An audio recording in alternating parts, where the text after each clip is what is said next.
Mes chers amis, que la paix de Dieu soit avec vous. Je vous souhaite la bienvenue sur cette plateforme où nous recevons un invité spécial, le pasteur de l'église CCR, le docteur Simon Leroy. Bonjour, pasteur. Bonjour, bonjour. Que Dieu vous bénisse. Amen. Merci Alors, beaucoup. nous nous trouvons aujourd'hui toujours au centre de la parole de Dieu. Nous voulons parler de l'église. Car qu'est-ce qu'il y a de plus important aujourd'hui que de parler de ce qui concerne le cœur de Dieu, si ce n'est les rachetés de Dieu? Et nous allons nous poser certaines questions pour voir un peu plus clair et pouvoir avoir du discernement, surtout, car il est nécessaire d'avoir du discernement dans les temps que nous sommes en train de vivre. Alors, pasteur, racontez-nous un peu comment vous vivez aujourd'hui, comment vous sentez l'Église. Alors là, c'est une très bonne question. Et je pense que c'est une question que tout un chacun, surtout ceux-là qui ont été appelés au ministère, doivent se poser. C'est très important. Moi, je crois qu'il faut, pour répondre à une telle question, il faut revenir en fait sur ce que le maître il a dit, parce qu'il avait une vision très lointaine des choses qui devraient arriver ici sur la terre. Laissez-moi juste m'inspirer sur ce qu'il va dire dans Matthieu 24. Et je me permets de lire quelques versets. Voilà, dans Matthieu 24, à partir du premier verset, Jésus dit, et Jésus sortit et s'en alla du temple, et ses disciples s'approchèrent pour lui montrer les bâtiments du temple. Et lui, répondant, leur dit, ne voyez-vous pas toutes ces choses? En vérité, je vous dis, il ne sera point laissé ici pierre sur pierre qui ne soit jeté à bas. Et comme il était assis sur la montagne des Oliviers, les disciples vinrent à lui, en particulier, disant, dis-nous quand ces choses auront lieu et quel sera le signe de ta venue et de la consommation du siècle. Et Jésus, alors la partie qui nous importe, donc voilà, c'est celle-ci. Et Jésus répondant leur dit, prenez garde que personne ne vous séduise. Car plusieurs viendront en mon nom, disant, moi, je suis le Christ. Amen. Et ils en séduiront plusieurs. Regardez ici la première interpellation du maître. Il ne parle pas d'abord du péché de façon particulière, mais il parle ici de la séduction. Il dit, prenez garde, d'accord, que personne ne vienne vous séduire. Non seulement il nous parle de ce qui va arriver, c'est-à-dire la séduction, il nous en donne également la solution. La solution, c'est quoi? C'est la prise de garde. Il faut être sur ses gardes. Lorsqu'on n'est pas sur ses gardes, croyez-moi, l'ivraie va être ensemencée, n'est-ce pas?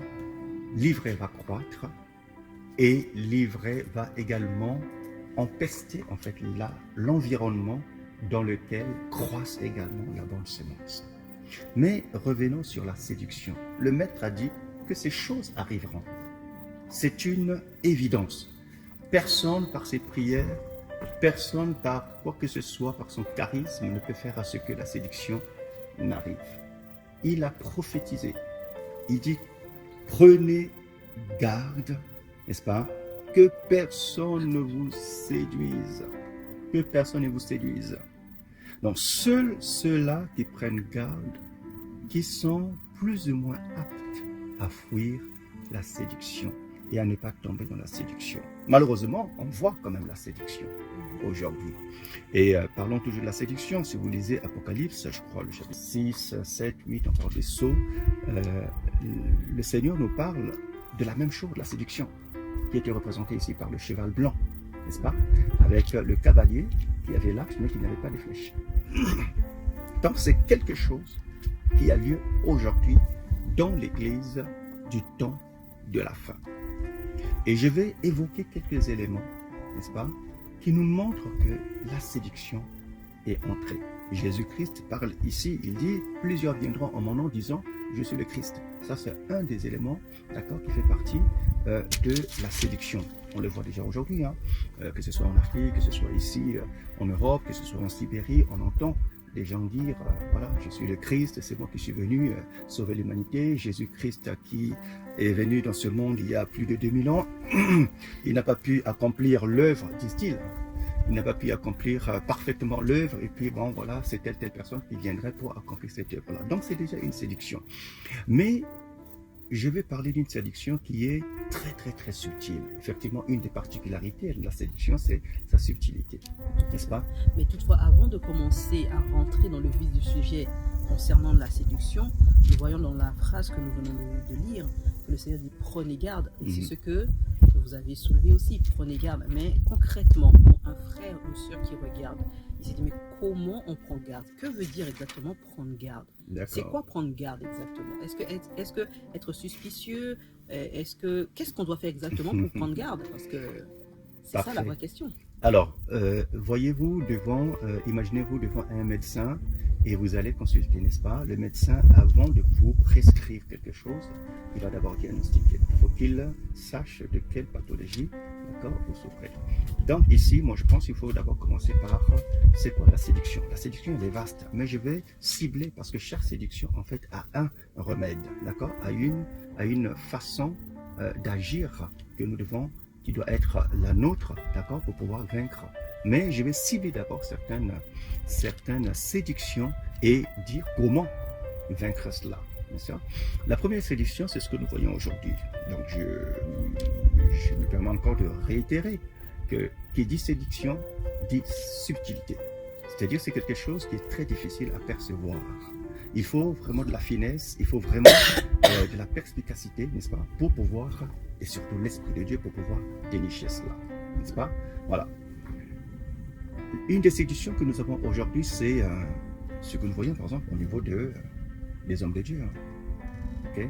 Sur l'envie d'exceller, l'envie qui n'est pas foncièrement mauvais, l'envie de la gloire. Et nous savons très bien, une des premières tentations où Jésus-Christ, d'accord, à laquelle Jésus-Christ a été soumis, c'est la tentation dans le désert en ce qui concerne la gloire, n'est-ce pas? Le diable va venir, il va te dire, ok, si tu te prosternes devant moi, je te donnerai, ok, je te donnerai la gloire, de l'argent, etc. Et c'est la même tentation à laquelle nous, enfants de Dieu, nous, serviteurs de Dieu, nous, servantes de Dieu, nous sommes confrontés. Et aujourd'hui, devant la gloire, devant la richesse de ce monde, devant les plaisirs de ce monde, plusieurs n'hésitent pas en fait à vendre leur âme, à hypothéquer en fait leur gloire, leur sainteté, leur sanctification, leur probité morale, leur dignité et leur équité. Et plusieurs enfants de Dieu, plusieurs serviteurs de Dieu, servantes de Dieu sont tombés là-dessus, n'est-ce pas, la gloire. Et lorsque on leur présente un plateau rempli d'or, mais derrière lequel on sait très bien que c'est l'ennemi qui est là pour détruire, tuer, égorger. Qu'est-ce que ces hommes de Dieu font? Eh bien, simplement, ils partisent, ils acceptent. Et l'acceptation aujourd'hui a lieu comment? A lieu simplement par des choses parfois futiles. Futiles. Juste, par exemple, on connaît plusieurs hommes de Dieu aujourd'hui qui étaient très simples, mais du jour au lendemain, commencent à porter des vêtements, ce qu'on appelle aujourd'hui des vêtements sacerdotaux. Donc on dit, ben voilà, nous sommes les sacrificateurs, et les gens commencent maintenant à s'habiller comme dans la dispensation mosaïque, ce qui n'a rien à voir. Nous n'avons pas encore à judaïser, nous n'avons pas encore à repartir dans des choses qui sont déjà accomplies, parce que la loi, certes, elle n'a pas été abolie, mais elle a été accomplie. Donc nous n'avons plus encore à revenir sur la loi, quels que soient les prétextes. Donc nous qui sommes enfants de Dieu, nous devons faire très attention, parce que là, il y a déjà une séduction. Ça va commencer comment? La séduction ne vient pas en frappant nos regards. Non, elle vient avec toutes les bonnes intentions du monde. Elle va commencer comment? Par juste un col roulé. On le voit ici et là. Un col pastoral, n'est-ce pas? Y a-t-il du mal à ça? Non. Y a-t-il du mal qu'un homme de Dieu, une servante de Dieu puisse porter un col pastoral? Non, en réalité. Mais si nous allons dans la profondeur et nous cherchons à nous poser la question de savoir pourquoi telle personne, les vraies motivations. Les vraies motivations. Pourquoi cette personne a commencé du jour au lendemain à s'intéresser à cela. Et la Bible dit quoi? La Bible dit que Dieu ne regarde pas, d'accord, l'extérieur. Il s'intéresse à notre cœur. Pourquoi? Qu'est-ce que j'ai dans mon cœur? Et la bonne question Et la question que je veux nous poser à chacun de nous, parfois qui sommes déjà dans ces choses-là, est-ce que c'est vraiment Dieu qui nous a inspirés? Est-ce que c'est une ordonnance divine? Est-ce que c'est une orientation divine? Voilà pourquoi aujourd'hui, vous allez voir, certaines personnes, ça a commencé par le code pastoral, demain, c'est passé par les étoiles, après-demain, c'est des grosses-croix, le surlendemain, c'est des manteaux, et on arrive au tiers à tellement de choses. Okay? Voilà pourquoi Dieu nous soupèse en fonction de ce que nous avons dans notre cœur. Et cette séduction-là, très peu la voit, parce qu'elle vient de façon subtile. Mais on dirait aussi que c'est une sorte de mouvement. Donc, une fois qu'il y a une vague qui prend, soit on résiste à la vague, soit on se laisse emporter par la vague. Et oui, et là se trouve être déjà une solution à la première question que ma soeur vous avait posée, n'est-ce pas? Comment prendre garde? Prendre garde, mais voilà, il ne faut pas suivre le mouvement. Pourquoi je ne suivrai pas le mouvement? Mais tout simplement parce que j'ai une certaine conviction, n'est-ce pas? Ça, c'est la première stratégie. Comment prendre garde? Je prends garde en veillant sur le mouvement. Ce n'est pas parce que mes pères dans la foi sont rentrés dans ce mouvement que moi aussi, je vais y entrer. Et ce qui est dommage, plusieurs enfants de Dieu aujourd'hui sont rentrés dans cette mouvance parce que leurs pères dans la foi, ils y sont. Vous voyez? Et ils n'ont pas le cran de leur dire non, je ne vais pas. Aussi longtemps que je n'ai pas la conviction. Vous voyez ça? Et on le voit aujourd'hui, hein, lorsqu'il y a une ordination, lorsqu'il y a une consécration, qu'est-ce qui se passe? Les gens prennent du temps à choisir leur tenue. Les gens prennent du temps à s'habiller d'une certaine manière. Mais si on revient à l'église primitive, mes amis, Pierre ne faisait pas cela, on est bien d'accord. Paul ne faisait pas cela, on est bien d'accord. Amen. Donc faisons très attention. Jésus a dit, prenez garde. Amen. On doit prendre garde. Et cela, c'est veiller. On ne peut pas prendre garde si on ne veille pas. Il faut veiller. C'est-à-dire au jour le jour, on doit veiller parce que l'ennemi peut venir mettre une petite brèche et c'est une faille par laquelle il va entrer. Nous devons veiller. Ce n'est pas parce que nous avons des pères dans la foi que nous devons les suivre. Ce n'est pas parce que nous pouvons aussi leur apporter quelque chose pour que eux ne déraillent pas. N'est-ce pas? Aujourd'hui, il y a une certaine hypocrisie. Quels sont ces fils dans la foi qui disent cela à leur père spirituel? N'est-ce pas? Oui. On n'a pas ce cran. Veiller, c'est également veiller sur sa foi. Veiller sur la vérité.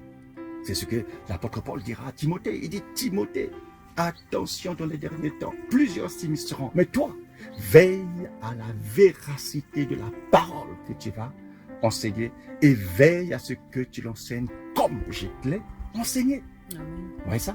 Et ça, on a perdu en fait. Nous devons veiller sur la véracité de la parole, sur ce que Dieu nous a demandé de faire. Amen. Je ne veux pas m'étendre sur ce point-là parce que il y a tellement de croyances et parfois plusieurs sont rentrés dans le mysticisme en fait. Lorsqu'on parle par exemple de certaines croyances kabbalistiques et vous allez voir en fait ça se manifeste à travers ces tenues. Ils se reconnaissent. Chaque tenue a une certaine couleur, n'est-ce pas? Et chaque couleur a une certaine portée spirituelle. Mais on est déjà dans l'occultisme. Et aujourd'hui, certains enfants de Dieu tombent également dans cette séduction, pensant que tout ce qui vient de l'Israël est divin. Non, mes amis, nous sommes dans une dispensation où Israël ne fait plus partie. Nous sommes dans la dispensation de la grâce, n'est-ce pas? Où Israël, Dieu lui a donné le dos. Amen. Israël est dans l'égarement. Donc c'est à nous, véritablement l'Église, d'apporter la véritable parole. Donc faisons très attention. Il suffit seulement que quelqu'un voyage, qu'il aille en Israël, et bien voilà, il est quelqu'un. Non, non, faisons attention. Il y a la séduction. Amen. Amen. Voilà ce que je voulais dire à peu près à propos. Jésus dit, prenez garde. Et j'interpelle et j'appelle mes frères, mes sœurs, les serviteurs de Dieu, les servantes de Dieu, vraiment à la prudence. À la prudence. On en a besoin. Amen. Pour ne pas tomber dans les entourloupes du mal. Mais c'est vrai, lorsqu'on parle de la fin des temps, quand on parle aussi même de l'état de l'Église, ce qui en ressort, c'est surtout cet aspect, comme vous dites, hein, c'est l'aspect de la séduction. Et Jésus pousse la pensée jusqu'à dire même s'il était possible de séduire même les élus. Et oui. Donc ce n'est pas une mince affaire de bébé spirituel, non, il est tombé parce qu'il est bébé spirituel, parce qu'il vient de naître dans le Seigneur, non, il s'agit des élus. Il y a des personnes qui ont été appelées et qui marchent avec le Seigneur. Bien sûr. Et d'autant plus, lorsque tu dis cela, ma soeur, on voit le sérieux et la façon dont Dieu traite ses serviteurs, surtout ceux-là qui ont atteint une certaine maturité. Regardez Moïse. Pourquoi Moïse a été sanctionné de façon sévère par Dieu? Parce que son niveau ne permettait pas une certaine tolérance de la part d'Adonai, de la part de Dieu. Voilà pourquoi la parole le dira. Il dit, nous sommes prêts à sanctionner, n'est-ce pas? À vous sanctionner si seulement votre obéissance a été parfaite, a atteint cette dimension de la maturité. Et là, on ne rate pas. Parce qu'on est bébé spirituel, oui, il y a certaines choses que Dieu peut accepter, tout en corrigeant, n'est-ce pas? Mais il y a d'autres, non, Dieu n'accepte pas. Et je veux nous encourager, mes amis. Nous à qui Dieu a fait grâce, de toucher à certaines réalités, certaines vérités divines, à faire vraiment très très attention à la séduction. Amen. Elle vient parfois lorsqu'il y a un peu de sommeil. Le sommeil, ça peut être la considération que tu portes sur quelqu'un, mais une considération qui est basée non pas sur le vrai amour, sur les sentiments en fait charnels. Oui, je peux ne pas dire la vérité à quelqu'un parce que voilà, je redoute que la personne puisse s'affliger ou je redoute que la personne puisse ne plus encore me parler, me dire un mot. Vous voyez ça? Mais nous avons besoin d'être vrais avec nos pères dans la foi, vrais avec nos frères dans la foi, vrais avec nos bien-aimés dans la foi. Tout à fait. Ouais. Moi, j'aimerais juste, toujours dans cette optique-là de la séduction, de l'état de l'Église, lire Apocalypse chapitre 3. C'est le Seigneur qui parle de la dernière Église, l'Église de la Odyssée. Et c'est ces gens qui envoient la dernière des lettres, la 7e lettre. Et on sait que le chiffre 7, c'est le chiffre de la complétude. Tout à fait. Donc, je pense que Dieu nous révèle à travers cette lettre l'état de la dernière Église, qui est l'Église de la Odyssée. Et voici comment Dieu, le Seigneur, se révèle à cette Église, mais c'est extraordinaire. Il se définit comme l'amen, c'est-à-dire le point final. L'ainsi dit l'Éternel, l'ainsi soit-il. Et il parle du témoin fidèle et véritable. Wow. Aujourd'hui, est-ce qu'on peut dire vraiment que l'Église, qui doit être le reflet de Christ, l'image de Christ, est témoin déjà? Est-ce que cette Église-là témoigne? Non seulement témoigne, mais est-ce qu'elle est fidèle aux Saintes Écritures? Et est-ce qu'elle marche dans la vérité? Est-ce qu'elle est véritable? Et c'est comme ça que Jésus commence à se présenter à cette Église. Et voilà le reproche qui est fait à cette Église. Il dit, je connais tes œuvres. Donc ça veut dire que l'Église, la dernière, elle a aussi des œuvres. Tout à fait. Mais quelles sont ces œuvres? Il dit, puisque je sais que tu n'es ni froid et ni bouillant, je te vomirai. Puisque tu es tel, je te vomirai. Au verset 17, il dit, parce que tu dis que je suis riche.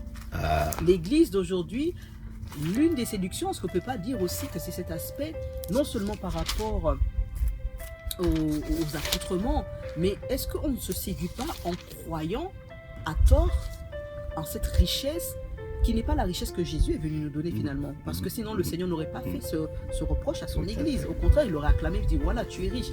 Mais cette façon de dire, je suis riche, je me suis enrichi, voilà. Wow. C'est-à-dire que la richesse de l'Église, ce n'est pas celle qui est donnée par le Christ, par l'époux, mais c'est celle qui, soi-disant, est acquise par nos propres moyens, nos forces. Et là, on touche à un point qui est très important, la richesse. Qu'est-ce que la richesse? Exactement. Qu'est-ce que la richesse selon la pensée de Dieu? Et lorsqu'on lit les bénédictions, on voit très bien que Dieu nous a promis tout à fait la richesse. Mais cette richesse-là, elle est basée sur des principes. Mais le monde parle de la richesse. Dieu, selon sa pensée selon le royaume nous parle aussi de la richesse, nous parle de la prospérité aussi, n'est-ce pas? Et l'intention de Dieu, depuis toujours, ça a toujours été que nous prospérions, que nous soyons riches, que nous ayons tout ce dont nous avons besoin. Okay? Mais je vais attirer l'attention, tiens, que je m'inspire de 2 Rois. 2 Rois chapitre 4, et c'est une révélation que le Seigneur me donnait. Et on va voir en fait les critères de la vraie richesse. La vraie richesse, elle n'a pas son origine dans ce monde. La vraie richesse ne consiste pas à amasser des véhicules, des maisons, le boire, le manger, toutes ces choses. La vraie richesse n'est pas focalisée sur soi-même. Non. Le Seigneur a promis quelque chose à Abraham. Il dit, je ferai de toi une source de bénédiction. N'est-ce pas? La source ne peut avoir de la valeur que par rapport à un tiers. C'est-à-dire qu'elle est source par rapport à. N'est-ce pas?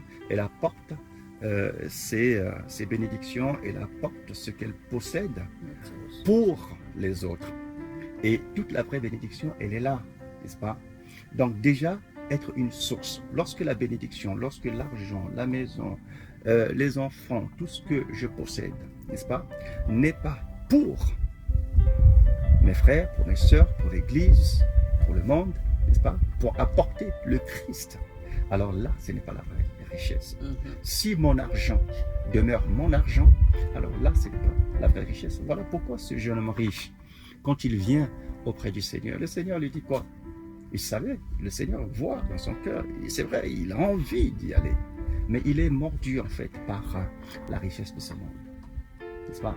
Il veut se faire voir, il veut sa notoriété, il veut toujours avoir un certain standing, il veut que les gens puissent lui attribuer une certaine renommée, une certaine crédibilité. Il veut, lorsqu'il se déplace, qu'il aille quelque part, qu'on lui donne la première place. N'est-ce pas? Mais Jésus dit non. Dans mon royaume, ce n'est pas cela. Dans mon royaume, il faut d'abord que tu te dépouilles en fait de cette richesse fugace, éphémère, qui relève de la vanité. Et que lui, le bon Dieu, puisse te rendre riche. D'abord pour lui.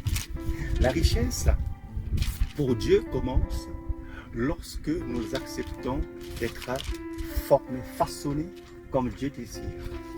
La richesse, selon Dieu, commence lorsque nous acceptons que lui nous façonne à sa façon, qu'il nous donne la forme qu'il désire. N'est-ce pas? Déjà ça, sur notre personne, c'est important parce qu'en fait, toute la perception que nous allons avoir de l'argent qu'il nous donnera dépend de la façon dont il nous a façonnés, dépend de la façon dont nous avons été conditionnés dans notre mindset, dépend de la perception que nous allons avoir. Si Dieu n'a pas encore façonné cette personne, alors l'argent risque d'être un piège. La richesse, en fait, ne sera pas véritable richesse dans sa vie. Ça va être un piège qui va le détruire et le ramener dans le monde. Ouais, déjà, il faut que nous acceptions que Dieu puisse nous façonner, à l'instar d'un potier qui façonne son argile, qui lui donne la forme qu'il désire, n'est-ce pas? Et ce pot-là, par rapport à la forme, va recevoir une certaine quantité d'eau, et l'eau aura la forme également, n'est-ce pas, que possède en fait l'argile, le pot, n'est-ce pas? L'argent a la forme celui qu'il possède, n'est-ce pas? L'argent a la forme de celui qui le possède. Si l'argent est l'esclave, ça veut dire que cette personne-là a la mentalité de l'argent, non pas en tant que maître, mais en tant qu'esclave, en tant que moyen pour accomplir les desseins du royaume. Ouais, ça. Mais si l'argent est maître, cela dépend en fait de la perception de cette personne-là. Amen. Donc voilà ce que... Il y a beaucoup de choses, c'est vrai, à dire là-dessus. Mais revenons sur le passage de Apocalypse, je pense. Oui, mais on était en train de lire 2 Rois, vous lire 2 Rois 4. Oui. On va peut-être lire ça et revenir encore sur Apocalypse, parce qu'il y a beaucoup de choses à dire. Alors, 2 Rois 4, la Bible nous parle en fait d'une femme, une femme des fils des prophètes, d'accord, qui vint un jour et qui cria à Élisée, ton serviteur, mon mari est mort. Regarde le cri de cette femme. Dans la version Le Semeur, je pense, la Bible dit que cette femme implora. Donc en fait, c'est un cri qui portait en fait une prière. D'accord? Implore. Elle crie quoi? Elle dit, oh Élisée, mon mari, ton serviteur est mort. Et on peut ici lire et voir la douleur dans laquelle se trouvait cette femme-là. Elle perd son mari. Non seulement cela, le mari la laisse avec des dettes. Non seulement cela, les créanciers viennent chez elle, la menacent. Ou encore, les créanciers veulent prendre ses 2 enfants, d'accord, et asservir ses 2 enfants. Donc vous voyez la douleur, la souffrance de cette femme-là.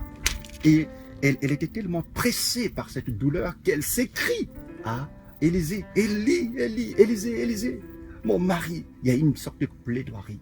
C'est comme si implicitement cette femme se disait, et pourtant il a servi Dieu. Pourquoi il est mort? Et pourtant Dieu est bon. Il y a tellement de questions. Je ne sais pas, peut-être vous qui suivez également cette vidéo, vous posez pas mal de questions. On a servi le Seigneur. On avait des enfants, les enfants ne sont plus. On avait notre épouse, l'épouse n'est plus. On avait l'époux n'est plus. On est accablé des dettes. Mais il est où ce Dieu? La Bible dit très bien que cet homme, ce serviteur, servait l'Éternel. Et ce qui est merveilleux, Élisée le savait. Élisée savait la crédibilité, la fidélité de ce serviteur. N'est-ce pas? Qu'est-ce que je vais montrer ici? La richesse, selon Dieu, pour revenir à cette question, elle n'a rien à voir avec l'empathie que je peux exprimer à l'égard de quelqu'un qui souffre. C'est vrai, on en a besoin. On a besoin de compatir, on a besoin. Mais regardez la réaction d'Élisée ici. Élisée ne pose pas la question, ou bien ne dit pas à cette femme, je suis vraiment accablé pour vous, je suis triste, je compatis. Élisée ne rentre pas dans ces choses. Élisée lui pose la question simplement, que puis-je faire pour toi? Et deuxième question, as-tu quelque chose chez toi? C'est terrible. Elle est accablée, elle est souffrante, elle est opprimée, oppressée. Elle n'en peut plus. Elle crie, elle implore. On dirait que, et attends, Élisée, ce n'est pas le moment de pouvoir lui demander quelque chose. Mais c'est là, en fait, que se trouve être la vraie richesse. Dieu sonde les cœurs. Dieu savait l'état spirituel de cette femme, ou même leurs problèmes véritables. D'où venaient les dettes, d'où venaient toutes ces choses. Et Dieu veut résoudre. Parce qu'ils avaient, mais ils n'ont pas voulu, n'est-ce pas, utiliser ce que Dieu leur avait donné pour lui d'abord. Et la vraie richesse, mes amis, n'est possible que lorsque on se dépouille de ce que nous croyons avoir ou posséder pour nous. Combien de fois, lorsque nous parlons de notre travail, c'est notre travail, n'est-ce pas? Mais nous n'avons aucune pensée de nous dire un jour, ce travail-là, c'est Dieu qui nous l'a donné, n'est-ce pas? Lorsque nous pensons au temps, le temps que Dieu nous a donné, les 24 heures par jour, très difficilement, nous associons Dieu à ce timing qu'il nous a donné, n'est-ce pas? Ma sœur, est-ce qu'aujourd'hui je peux passer à l'église, te prendre, tu sais, j'ai tellement de choses, qu'est-ce que tu as à faire? Non, je vais déboursailler, je vais passer ma tondeuse. On n'a pas le temps pour ce Dieu. Lorsque lundi arrive, est-ce que je peux venir te prendre pour les enseignements de ce soir? Ah non, tu sais très bien, je vais rentrer du boulot, n'est-ce pas? Et je serai fatigué. On n'a pas le temps. La richesse commence lorsque je vais me dire, le temps que je possède, il ne m'appartient pas. Il appartient au Maître, au Seigneur. Et je veux utiliser ce temps d'abord pour l'honorer, lui et lui seul. Vous voyez? Lui et lui seul. Donc prendre ces temps, parfois même dans la méditation, dans ce petit moment que nous sommes en train de passer ensemble, à partager la pensée de Dieu. Oui, on en a besoin.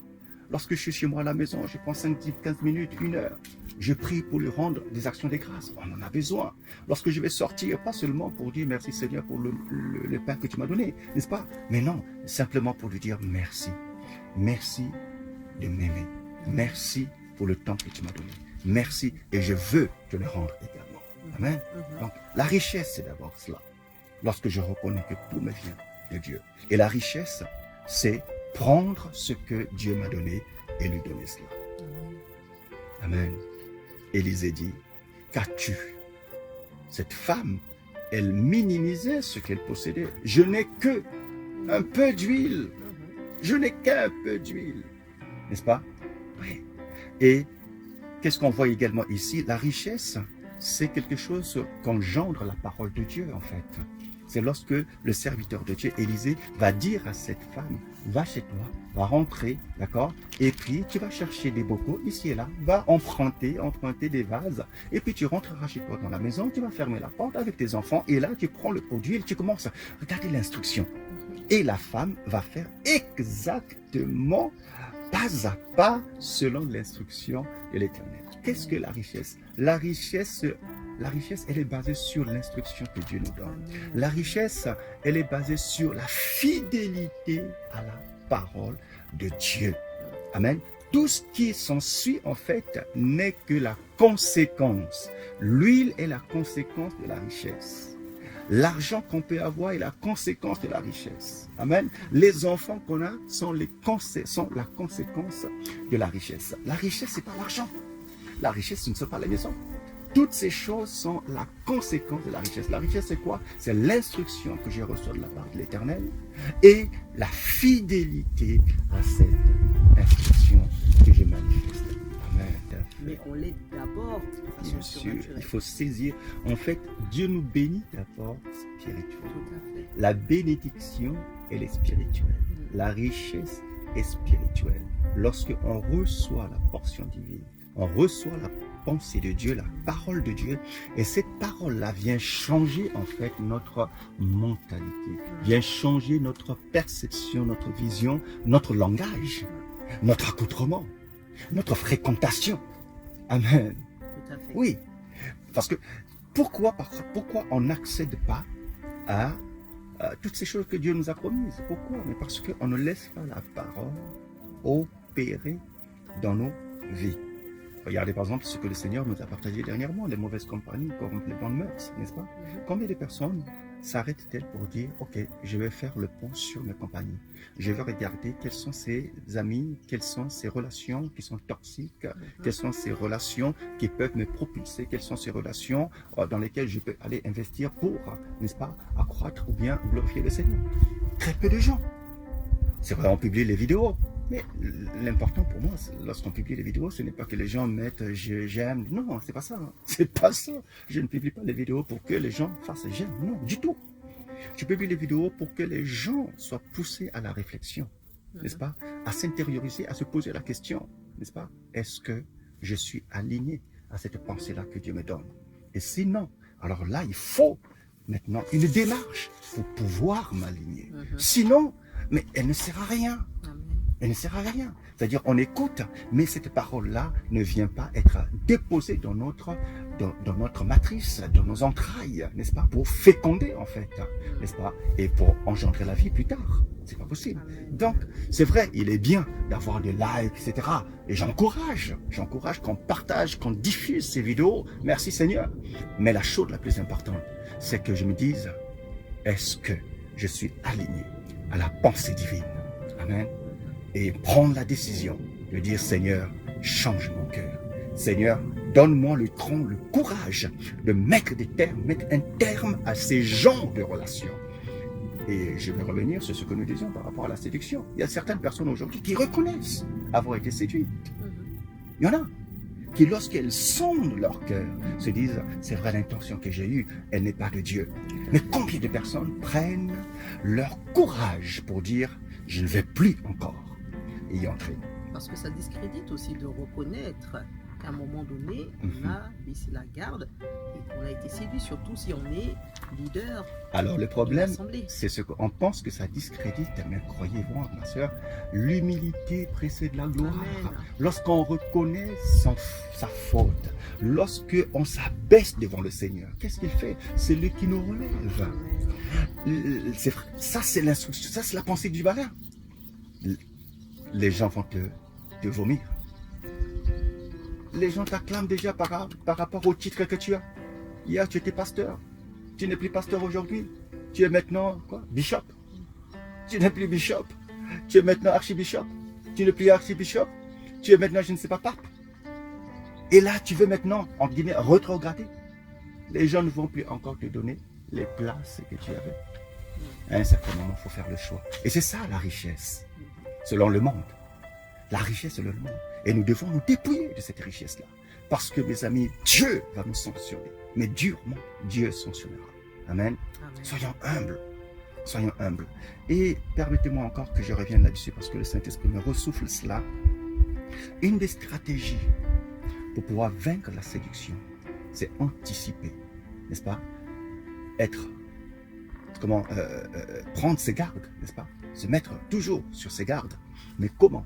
Il faut anticiper les choses pour ne pas tomber. Si je sais, pendant que je suis en train de marcher, je sais que ici, il y a une excavation, il y a un creux, qu'est-ce que je fais? J'anticipe, n'est-ce pas? Soit je me promène avec, je ne sais pas, une planche, et arrivé quelque part, je mets ma planche, et puis voilà, je peux marcher dessus. Soit je change d'itinéraire, n'est-ce pas? Il faut anticiper. Il y a des choses que nous devons mettre en place pour éviter de tomber. Et ça, souvent, nous les enfants de Dieu, les serviteurs de Dieu, nous sommes beaucoup plus à l'offensive qu'à la défensive. Je ne sais pas si je m'exprime très bien, mais je vais expliquer cela. Il ne suffit pas d'attendre la situation arriver, mais il faut déjà l'anticiper. Il faut déjà mettre des barrières, il faut mettre une philosophie, une façon de vivre. Par exemple, pour des personnes qui ne sont pas encore tombées dans la séduction des titres, des habillements, toutes ces choses-là. Quelle est la stratégie qu'il faut mettre en place? D'accord? Il faut établir cette stratégie-là. Ça paraît bête. En tout cas, une des stratégies, c'est s'en tenir à la vocation et à la grâce, d'accord, à laquelle on a été appelé. Tu as été appelé apôtre, reste dans cette grâce. Tu as été appelé prophète, reste dans cette grâce. Amen. Ne cherche pas à aller alors. C'est des barrières, n'est-ce pas? Ou encore, refuser parfois ces titres-là, révérend. Ça paraît rien, n'est-ce pas? Ça paraît bête. Attends, pasteur, révérend. Tout le monde aujourd'hui est révérend, n'est-ce pas? Il y en a qui imposent même qu'on puisse les appeler révérends. Attention, Dieu sonde les cœurs. Dieu sonde les cœurs. Aujourd'hui, lorsque quelqu'un se fait appeler révérend, il n'y a rien dans le cœur. Mais demain, ça peut prendre une autre connotation. Quelle est la stratégie défensive? Il faut bannir toutes ces choses. Il faut les bannir. Vous voyez ça? Aujourd'hui, on porte un col pastoral. Qu'est-ce que ça veut dire? Ça ne veut rien dire, n'est-ce pas? Mon cœur est clean. Demain, ça va prendre une autre connotation. Qu'est-ce qu'il faut faire? Il faut bannir toutes ces choses. Vous voyez ça? Il faut bannir. Il faut une stratégie défensive et offensive, n'est-ce pas? Pour éviter ces pièges de l'ennemi. Et puis surtout, se confier en la grâce. Mais Dieu nous donne également l'intelligence. Donc, refusons ces choses. Refusons ces choses. Lorsque on nous invite quelque part dans une église, on commence à venir prendre le sac, qui n'est pas mauvais, n'est-ce pas? En soi. Il faut veiller. Il faut veiller. Il faut mettre des stratégies. Ah, merci mon frère, merci ma soeur. Porte ton sac. Parce que là, le diable demain peut venir te tenter pour que tu tombes. Je ne dis pas que c'est systématique, mais il y a des pièges qu'on peut éviter. Vous voyez ça? Voilà. Tu es en train de prêcher et les gens sont là. On prend de l'argent, on commence à te verser l'argent sur la tête. Attention, ça paraît rien. Donc on a besoin d'anticiper et de fuir ces choses. Et s'il y a des amis, des gens comme ça, qui veulent nous éloigner de la voie du Seigneur, alors il faut fuir. Il faut fuir. Donc voilà, par la grâce de Dieu, ce que je pensais partager, et même pour nous-mêmes, hein, nous devons toujours être sur nos gardes et nous confier en la sagesse du Seigneur. Surtout c'est lui, hein, le bon berger, qui est capable de nous guider, nous diriger et faire à ce qu'on ne puisse pas chanceler dans les... Tout à fait. Et tout cela nous renvoie encore à l'Apocalypse 4 qui montre l'état, on revient sur l'état de l'Église. L'Église aujourd'hui, je pense qu'elle est tellement riche, l'Église a beaucoup d'œuvres.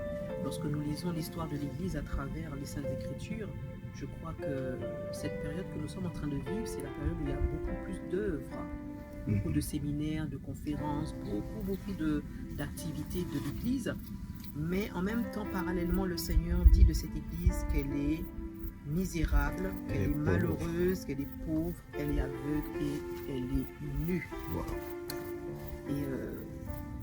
comme nous sommes en train de dire, nous sommes en train d'interpeller, pas parce que nous sommes les meilleurs, mais parce que le Seigneur revient bientôt, cher ami. Et malheureusement, toujours dans l'église de la Odyssée, la chose qui est surprenante et qui est déplorable, c'est que l'époux qui est censé être dans la maison avec l'épouse se trouve à la porte et il frappe dans le but de rentrer à nouveau. Ça veut dire que parmi la pluralité des activités de l'église, parmi tout ce qu'on peut faire, le Seigneur, où est le Seigneur dans tout cela? Est-ce qu'on fait un séminaire parce que ça se fait, c'est la mouvance? Est-ce qu'on fait des conférences pour inviter tel ou tel homme de Dieu parce que c'est à la mode? Où est le Seigneur dans son église? Et la Bible dit que le Seigneur est à la porte. Il n'est même pas au centre de l'église, mais il est à la porte en train de frapper, désirant rentrer. Et raison pour laquelle il dit, lorsque le Fils de l'homme reviendra, trouvera-t-il la foi? Et personne ne peut omettre de dire que ces temps que nous sommes en train de vivre, nous sommes plus proches de la fin que lorsque nous avons commencé, n'est-ce pas? Alors c'est à se poser chacun particulièrement et individuellement la question, est-ce que le Seigneur en revenant me trouvera-t-il dans la foi? La foi, ce n'est pas aller à l'église, la foi, ce n'est pas mettre en place des activités, faire des conférences, se faire inviter à gauche, à droite. La foi, c'est vraiment se conformer à la parole de Dieu telle qu'elle est donnée, sans rien ajouter, sans rien retrancher.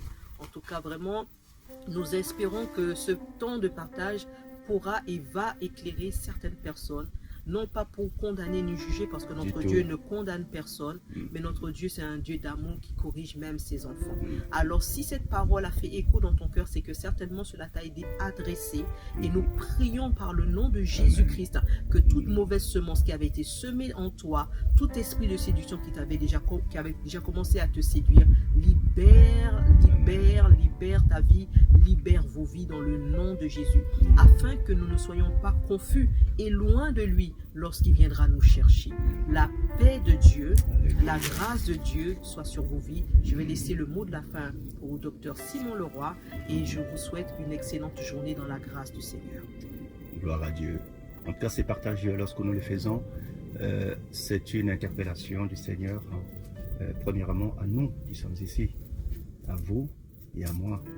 Parce que si Dieu nous a mis à cœur, c'est d'abord la parole doit fonctionner, travailler nos cœurs. Et nous sommes les premières personnes à nous aligner, en fait, à s'aligner à cette parole-là. Et si nous partageons à des bien-aimés qui suivent cette vidéo, notre idée, notre pensée, ce n'est pas nous dire on est meilleur. Au contraire, on se confie en la grâce. Mais nous voulons tout simplement partager les stratégies, ce que le Seigneur nous met à cœur pour que son peuple revienne sur le droit chemin et dans la simplicité de l'évangile, la simplicité d'un cœur humble, un cœur qui serve le Maître, un cœur qui est soumis et qui attend simplement les ordres du Maître. Effectivement, c'est ça. Lorsque nous faisons nos campagnes d'évangélisation, nos séminaires, faisons-le, c'est vrai, mais sur la base de quoi le faisons-nous? Est-ce que parce que le Maître l'a dit ou bien parce que je l'ai vu faire de l'autre côté? Ce qui importe le Maître, c'est que nous fassions ce que lui désire que nous fassions, n'est-ce pas? Voilà, nous sommes ses serviteurs, nous n'avons pas à inventer les choses. Si nous voulons faire quelque chose, nous demandons sa permission, nous demandons sa volonté et il nous donne son approbation et nous faisons. Voilà ce que le Maître attend de l'Église. Voilà pourquoi dans l'Apocalypse, il dit « Venez à moi, revenez. » Et il dit « Voici, je me tiens à la porte. » Si quelqu'un entend ma voix, s'il ouvre la porte de son cœur, dit « Seigneur, c'est vrai, je t'avais chassé. C'est vrai, j'étais dans l'hérésie. C'est vrai, j'étais égaré. C'est vrai, j'étais séduit. » Mais il est là, non pas pour nous condamner, et j'ai beaucoup aimé ce que tu as dit, il est là pour rentrer, n'est-ce pas? Le désir du Maître, il est là pour entrer. Lorsque nous lisons Apocalypse chapitre 1, chapitre 2, nous allons voir le Maître à sa posture, lorsqu'il se révèle à Jean. Jean l'a vu au milieu des 7 chandeliers. Les 7 chandeliers représentent l'Église. Mais à la fin de la dispensation de la grâce, il est où le Maître? Il n'est pas au milieu des 7 chandeliers, il est à l'extérieur de la maison. Oh mes amis, nous avons besoin d'être humble pour reconnaître que nous avons été séduits. Pour reconnaître que nous avons été séduits. Peu importe la proportion, même si c'est à 0,001%, mais reconnaître que nous avons été séduits. Et également demander pardon au Seigneur et revenir sur le premier amour, parce que c'est ça qui est important. Il dit, revenez, venez acheter de l'or éprouvé. Venez acheter de l'or éprouvé. Amen.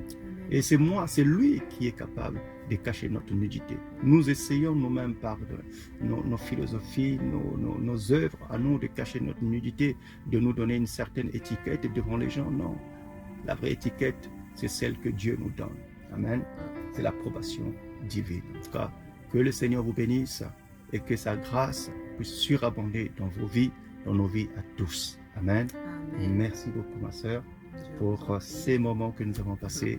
Que Jésus-Christ, notre Rédempteur, soit glorifié en tout. Amen. Amen, amen. Allez, que Dieu vous bénisse. À très bientôt. Amen.